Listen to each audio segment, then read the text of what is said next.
தக்காளி வெங்காயம் தேங்காய் அரைச்சாச்சு. எண்ணெய் ஊற்றி வடகம் போட்டு தாளிக்கிறேன். தக்காளி வெங்காயம் கருவேப்பிலை கத்திரிக்காய் போட்டு வதக்கலாம். பூண்டு தோலோடு போட்டு நசுக்கி இதிலே போட்டு கிண்டலாம். கொத்தமல்லி தூள், தேங்காய் அரைச்ச கலவை, மிளகாய்த்தூள், மசாலாலாம் எல்லாம் தேங்காய்லாம் ஊற்றிடுவோம். கொத்தமல்லி வாடை போயிடுச்சு. கொத்தமல்லி வாடை போகிற வரைக்கும் திறக்கக்கூடாது.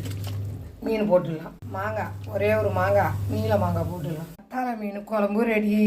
ஆனத்தை சிம்மில் வச்சுக்கலாம். கத்தாழை மீன் குழம்பு ரெடி. மாங்காய்லாம் போட்டு அடுப்பை சிம்மில் வச்சுக்கலாம். இங்கே பாருங்கள், எங்கள் வீட்டுக்கும் பக்கத்தில் ராணி எங்களுக்கு பலாக்கொட்டை கொடுத்துச்சு.